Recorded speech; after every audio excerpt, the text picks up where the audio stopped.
오늘은 PPT 준비 안 했습니다. 바로 그냥 들으시면 됩니다.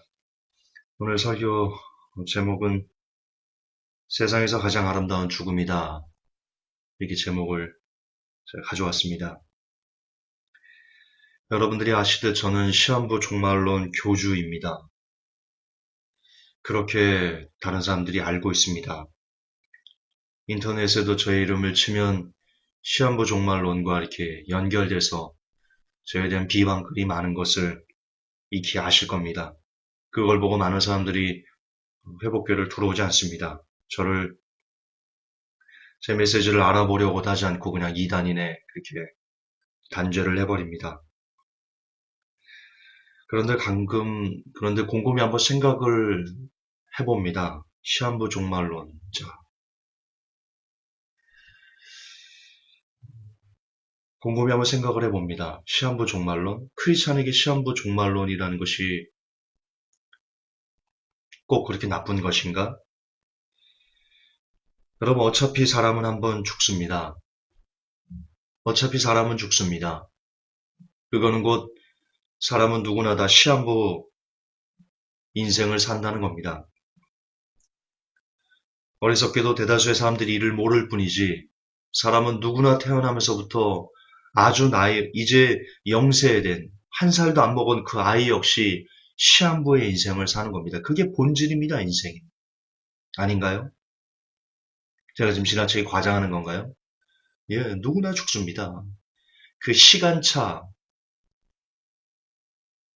존재할 뿐이지 사람은 누구나 시한부입니다. 그리고 그 시간차 역시 인간의 죽음 이후에 살게 될 그 영혼의 시간에 대비하면 조족지혈이죠. 80년을 더 살건, 태어난 지 한 살 만에 죽건, 그 시간차가 영혼의 시간에 비하면 과연 얼마의 시간이나 되겠습니까? 정말 가치 없는 겁니다. 저는 그게 깨달아집니다. 그게 믿어집니다. 거듭 반복하지만 사람은 누구나 다 시한부 인생을 삽니다. 그럼에도 사람들이 이를 모르는 것은 그들이 어리석음 때문이지 그들이 시한부 인생을 살지 않아서가 아닙니다. 따라서 중요한 건 시한부 놀이가 아닙니다. 야, 너는 시한부 종말론자고 너는 뭐 이런 중요한 건 이 시한부에 대한 그런 논의가 아니고요. 중요한 건 뭐냐? 바로 그 사람이 이 땅을 어떻게 살다 그리고 어떻게 죽을 것인가. 그게 중요합니다. 어제는 광복절이었습니다. 광복절 때 두 부류의 사람들이 나옵니다. 크게. 하나는 독립을 위해서 자신의 모든 것을 다 바치고 심지어 자신의 생명까지도 초기와 같이 버린 그런 사람. 또 하나는 제 살겠다고, 제 한 목숨 건사하겠다고 간 쓸개 다 빼고 우리나라를 무력으로 침입해서 아내 여자들을 지들 마음대로 놀이기로 만들고 같은 민족을 개돼지처럼 학살하는 것을 오히려 환영하고 그들에게 머리를 조아리며 그렇게 제 한 목숨 살겠다고 버러지같이 살았던 친일파들. 그들은 비록 이 땅에서 친일에 대한 대가로 지금까지도 잘 먹고 잘 살고 있습니다. 떵떵거리면서 권력을 쥐고 언론을 장악하고 경제를 장악하고 그렇게 떵떵거리면서 갑질하고 있습니다. 그런데 우리가 꼭 생각해야 될 것이 있습니다. 그렇게 살다 죽으면 뭐 할 겁니까? 그렇게 살면 뭐 할 겁니까? 이 땅에서 그렇게 많은 권력과 돈과 명예와 권세를 누리면 다 뭐 할 겁니까? 조금 있으면, 약간의 시간만 지나면 그 모든 것을 한여름밤의 꿈처럼 깨어야 될 때가 올 텐데 말입니다. 한순간 물건품처럼 사라지는 것을 경험하는 것이 인생인데 말입니다. 그렇게 버러지같이 벌어서, 그렇게 개같이 벌어서, 그렇게 잠깐의 생을 즐기면 다 뭐 할 겁니까? 중요한 건 정말 그런 게 아닙니다. 독립군들처럼 비록 이 땅에서는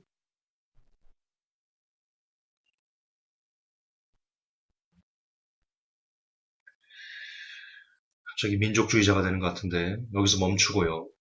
예를 들자면 그렇다는 겁니다. 예를 들자면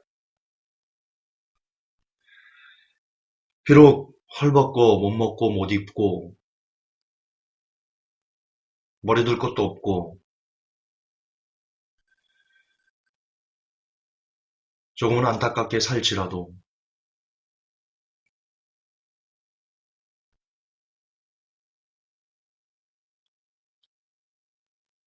사람이 한 번 태어나 죽는 이런 삶 가운데 그래도 무언가 뜻있는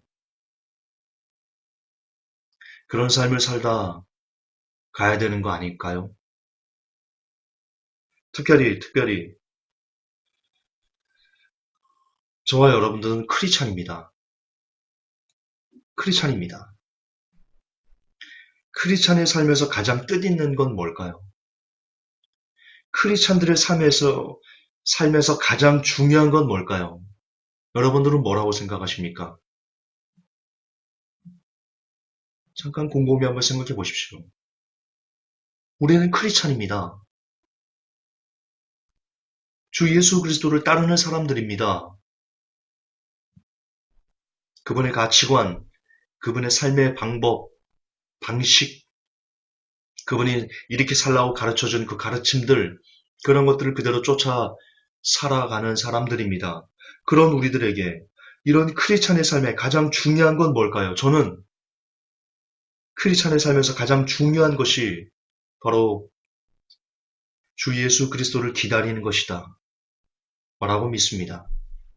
평생을 내가 크리스찬이 된 순간부터 그때부터 죽을 때까지 숨이 멎는 그날까지 다시 오시는 주 예수 그리스도를 기다리는 것 그런 삶이 크리스찬이 가장 중요하고 가장 뜻있는 길이지 않나요? 우리는 이 하나의 소망으로 사는 사람들이지 않나요? 그런 사람들만 크리스찬이지 않나요? 혹 이 하나의 소망에 만족하지 못하는 자들이 있습니까?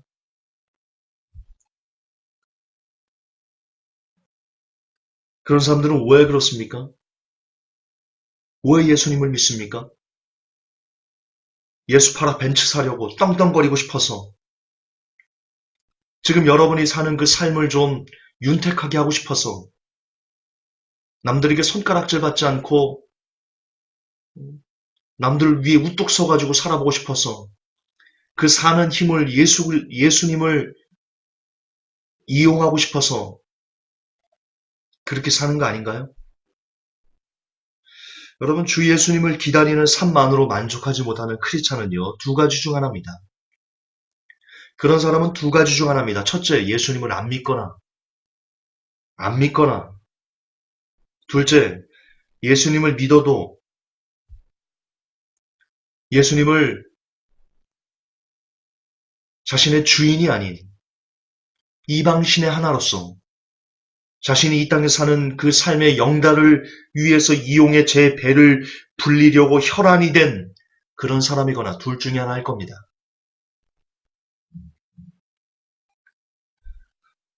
두 번째 부류에게 시한부라는 단어는 싫겠죠. 당연히 싫겠죠. 이 땅에 살 것이 얼마나 많은데요. 유학도 가야 되고, 좋은 대학도 가야 되고, 좋은 처자 만나 결혼도 해야 되고, 인생 마스터 플랜을 쫙 세워놨는데, 20대 땐 뭐하고, 30대 땐 뭐하고, 40대 땐 말이야 내가 사업을 일으켜가지고 가업을 이뤄야지. 50대 땐 내가 뭐하고, 50대 때는 한 아파트 50평은 내가 살아야지. 50살이니까. 60대 때는 말이야, 가족들 다, 아들, 딸, 장가 다 보내고, 마누라 손잡고 해외여행 다녀야지. 70대 때는 의리의리한 별장에서 낚시하면서 말이야. 떵떵거리며 살아야지. 이런 자기만의 마스터 플랜이 다 돼 있는데 이제 죽는다. 주님 오신다. 세상을 향한 욕망을 놓아야 된다. 라고 말하는 그런 사람들이 어찌 달갑게 여겨지겠습니까? 그들의 마음속에는 어떻게 하면 예수 그리스도를 팔아서 벤츠를 한 대라도 더 사야 되는데 그거 사지 말라고 하는데 예수 팔아 벤츠 사는 것이 지옥 갈 일이라고 하는데 어찌 그것이 달갑게 여겨지겠냐는 말입니다. 예.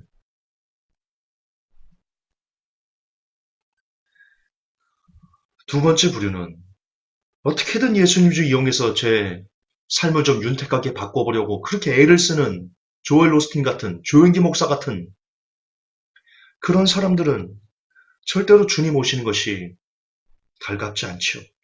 4차원의 영성이 길들은 사람들에게는 씨가 안 막히죠. 시간이 안 막히는 거죠. 그런데 문제는 한국교회 그런 사람들이 천지 빽깔이라는 겁니다. 너무 많다는 겁니다. 뭔 세상이 즐겁다고 그렇게 아등바등 살아가는지. 뭐가 즐길 게 그렇게 많다고. 여러분 세상이 즐길 거리가 그렇게 많은가요? 뭘 즐겨야 되나요? 좋은 옷 좀 사 입으면 기분 좋나요? 차 좀 바꾸면 기분 좋나요? 변속관 좀 바꾸면 기분 좋나요? 여러분 집 바꾸는 게 변속관 바꾸는 거 아닙니까?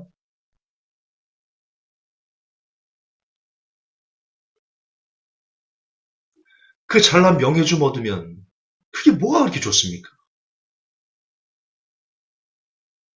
돈 많다고 하루에 100끼 먹습니까?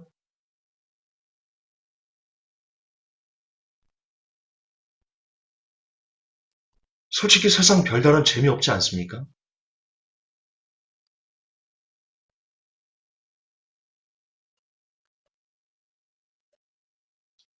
여러분 사도들과 초대교회 성도들의 삶을 좀 보세요. 바울과 베드로는 직접적으로 성경에서 그렇게 얘기합니다. 속히 이 세상을 떠나고 싶다. 그리고 그리스도의 품에 좀 안기고 싶다라고 고백합니다. 그들이 염세자들이어서 염세주의자들이어서 그렇게 말했나요? 그들이 현실 부정긍작, 현실 부적응자들이어서 그렇게 말했나요? 초대교회 성도들 보세요. 콜로세움에서 사자들에게 물어뜯겨 죽습니다. 사자들에게 물어뜯겨 죽어가면서 불태워 화형으로 불태워 죽어가면서 그들이 찬송 부릅니다. 찬송 불렀습니다. 역사는 기록하고 있습니다. 뭐라고 찬송 불렀습니까? 나의 주 그리스도에게 가게 됐으니 너무나 기쁘구나. 그렇게 찬송 부르며 죽었습니다. 그들이 정신병자여서 그렇습니까? 그들이 믿음이 없어서 그렇습니까? 아닙니다.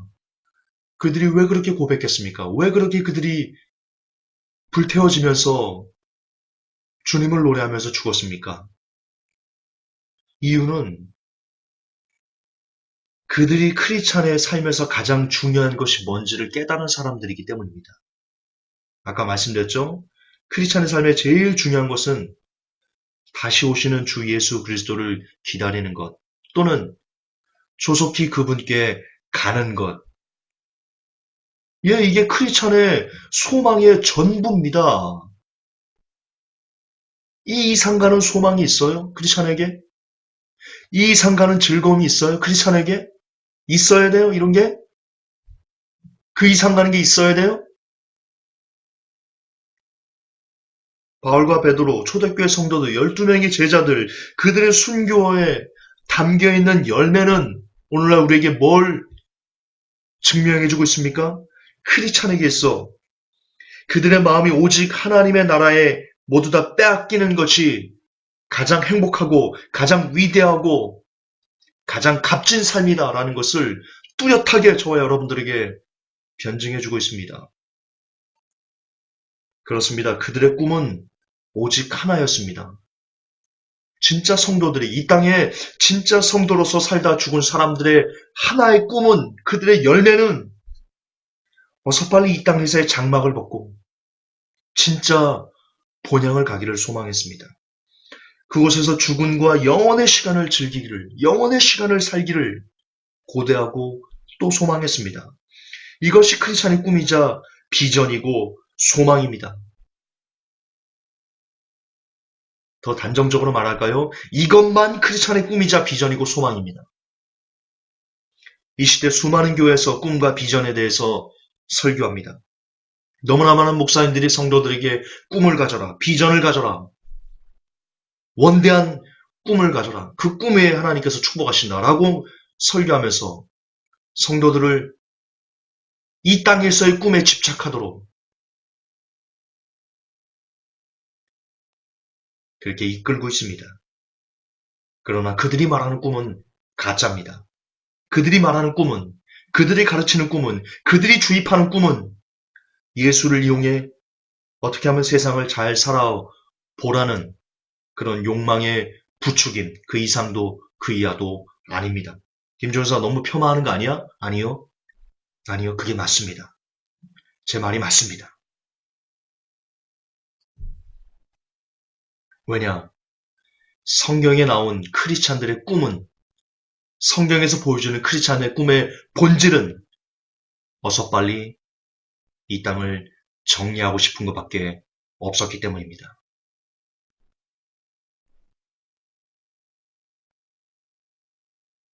왜냐? 왜냐?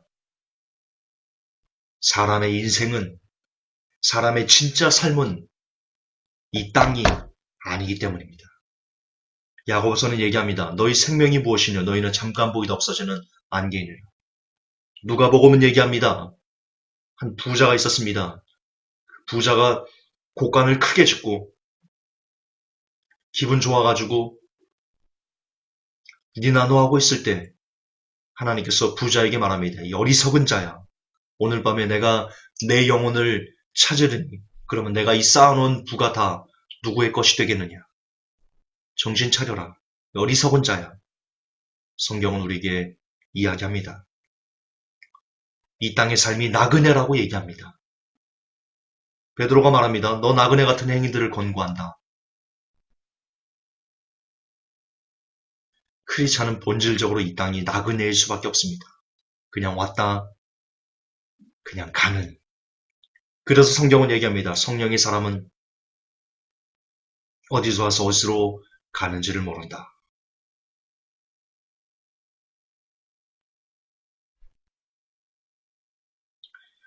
저와 여러분은 여기 사는 사람들이 아닙니다. 비록 몸은 이 땅을 디디고 살지만 우리는 여기서 살 사람들이 아닙니다. 여기서 살아서는 안 되는 사람들입니다. 왜 우리가 그것을 잊을까요? 성경은 그것을 뚜렷하게 우리에게 증명해주고 있는데 왜 우리는 이 땅에서 못 살아 이렇게 아둥바둥 그렇게 살아가는 걸까요? 왜 죽음이 있음을 기억하지 못하는 걸까요?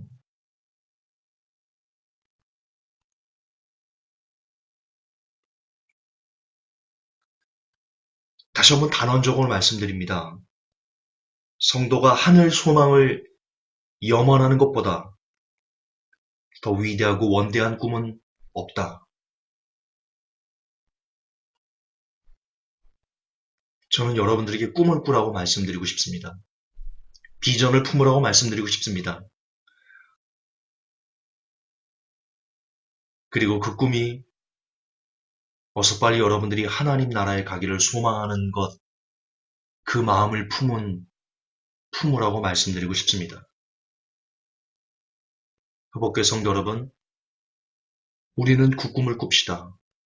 우리는 그 비전을 가집시다.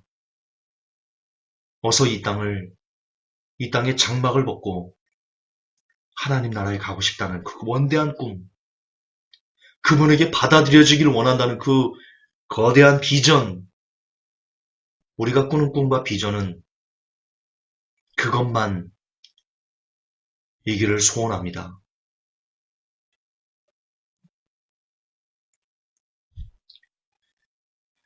이런 천국 소망의 삶이 보여주는 열매가 뭡니까? 이처럼 그 사람의 꿈이, 그 사람의 소원이, 그 사람의 비전이 오직 어떻게 하면 하나님 나라에 들어갈 것인가로 점철되어 있는 그 꿈과 그 소망만 가지고 이 땅을 살아가는 사람들이 나타내는 열매는 어떤 것일까요? 삶은 반드시 열매로 나타나는데요. 그들이 보여주는 열매는요, 바로 이겁니다. 끊임없이 주께서 오시는 길을 추적한다는 겁니다. 그렇게 나타날 수밖에 없습니다.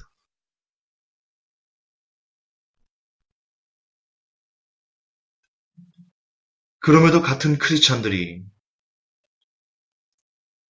주를 기다리는 주님의 다시 오심을 기다리고 그 길을 추적해가는 사람들을 향해서 시한부 종말론으로 매도하고 이단으로 정죄하는 이런 어처구니가 없는 시대를, 이런 눈물의 시대를 저와 여러분이 살고 있습니다. 그렇습니다. 이 땅의 교회는 어느덧 정상이 비정상이 되고 비정상이 정상이 된 그런 미쳐버린 시대가 되었습니다. 그래서 지금 시대를 교회 시대가 끝나가고 있다. 그렇게 말하는 겁니다. 여러분 성경의 예언을 보십시오. 성경의 수많은 예언과 지금 현재 현실이 돼서 우리 앞에 드러나고 있는 사실들을 여러분들이 비교, 검토, 분석해 보십시오. 짐승의 표요? 여러분 그거 하나만으로도요. 그거 하나만으로도요. 이제 예수님께서 다 오실 때가 됐다라는 것을 충분히 믿을 수 있는 근거가 됩니다. 2000년 전에 요한이 계시록을 쓸 때 짐승의 표에 대해서 사람 몸에 심은 어떤 칩으로 그 안에 다 담겨 있지 않습니까? 코드화된, 암호화된 뾰족한 것으로 찔러 넣는 그것으로 매매를 한다. 2000년 전에 요한이 이런 SF를 2000년 전에 봤습니다. 요한은 이런 SF 영화를. 그런데 2000년을 훅 뛰어넘어서 요한이 봤던 그 SF 영화가 여러분 지금 현실이 됐습니다. 인류 역사상 몸에 심은 칩으로 매매를 한 역사가 한 번도 없었는데요. 근데 그게 저와 여러분이 사는 이 시대의 현실이 됐다니까요.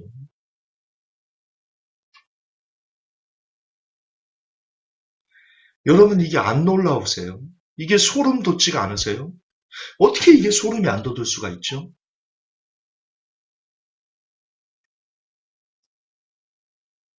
이걸 꾸밀 수 있어요?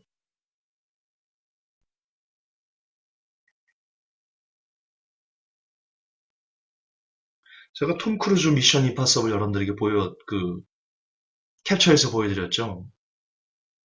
얘 베리칩으로 사람 죽여요. 킹스맨에도 나와요. 몸에 심은 칩으로 터트려가지고 머리 터져 죽이는 게 킹스맨에도 나오고요. 본 레거시라는 영화에도 베리칩 심어가지고 추적하는 거 나오고요.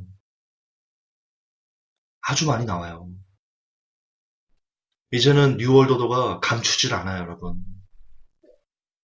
때가 그만큼 무르익었기 때문이에요. 어쨌든 저는 짐승의 표만 봐도 이게 나왔다는 것만 봐도 주님 오실 날이 별로 얼마 남지 않았다는 것을 누구나 다 알 수 있어야 돼요. 크리스찬이라면, 성경을 보는 크리스찬이라면. 후쿠시마는 어때요? 여러분 지금 이 시간에도 오염수 500톤씩 태평양으로 쏟아지고 있어요. 어제도 쏟아졌어요. 500톤이. 여러분 오염수 방사능 고농도 오염수 500톤 마셔보세요. 여러분.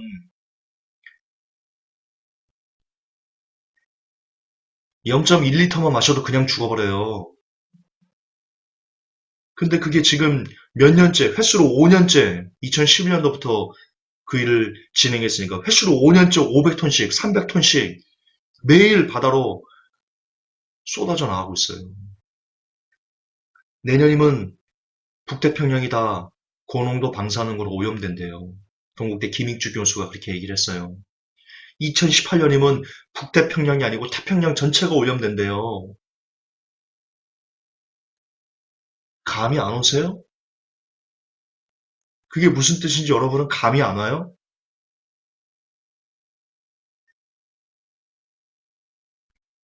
일본 전쟁 준비하는 거 안 보이세요? 여러분 눈에는 그게 안 보이나요? 아베 사제를, 아베 사제의 침략 그거 안는 거 왜 안 넣는지 모르겠어요?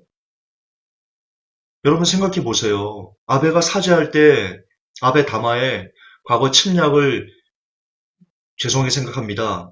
그렇게 말하고 얼마 안 있다가 침략하면 어떻게 될 것 같아요? 앞뒤가 안 맞잖아요.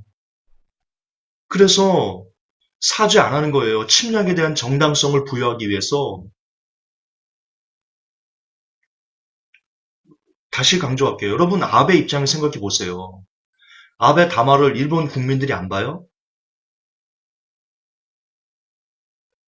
일본 국민들이 들어요. 봐요. 거기서 아베가 침략을 정직하게 사과했다고 보세요. 그리고 얼마 안 있어 다른 나라를 침략한다면 그 나라 국민들이 가만히 있겠냐고요. 들고 일어날 거 아니에요. 다시 말해서 아베 담화에서 과거사에 대한 사죄가 없다는 것은요. 아베 머리에 침략이 담겨 있다는 거예요. 그게 행간이라고 여러분. 일본은 지금 침략을 준비하려고 하고 있어요.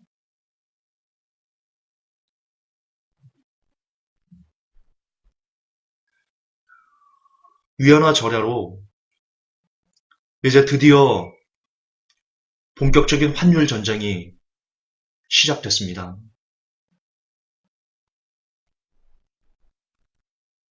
제가 쓴 마지막 이침을 보면 버냉키의 논문에 세계 경제의 마지막 위기는 환율 전쟁이다. 그렇게 기록해놓은 내용, 그렇게 분석해서 써놓은 내용이 여러분 있습니다. 지금 마지막 세계 경제 위기인 환율 전쟁이 본격적으로 시작했습니다. 그동안 중국만 시작을 안 했었거든요. 일전에 말씀드렸지만 세계는 유럽, 일본, 미국, 중국 이 네 나라가 지구 흔들고 있습니다. 그런데 미국, 일본, 유럽 모두 다 양적 완화로 환율 전쟁을 했었는데 중국만 안 하고 있었습니다. 중국 이번에 위안화 절하로 환율 전쟁에 뛰어들었습니다. 이게 버냉키가 써놓은 마지막 그의 논문의 세계 경제 마지막 부분에 있을 다시 말해서 지금 여러분이 보는 세계는요 버냉키 논문대로 되고 있어요. 환율 전쟁 돌이 즉 그게 무슨 뜻입니까? 거기 담겨있는 행간이 뭡니까? 지금 여러분이 보는 세계는요, 세계 경제는요, 보이지 않는 손, 정부 위에서 정부를 조정하는 그 보이지 않는 손의 계획대로 그들이 만들어 놓은 시나리오대로 지금 가고 있다는 겁니다. 환율 전쟁의 끝은요, 예, 세계 경제의 붕괴입니다.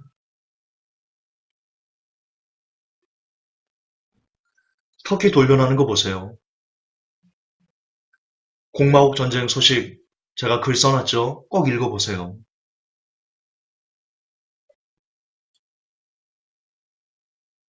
더 뭔 증거를 보여드릴까요? 이제 주님께서 오실 것이야.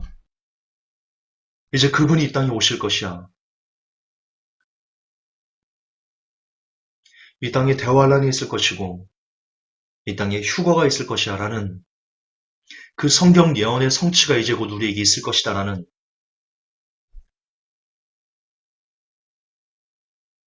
그 주장을 함에있어 그 주장이 옳다라는 것을 여러분들에게 변증함에있어 무슨 증거를 더 보여드려야 되죠? 이만큼 보여드렸으면 됐지 않을까요?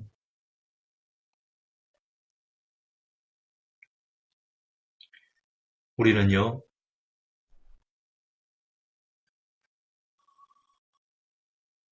우리는요,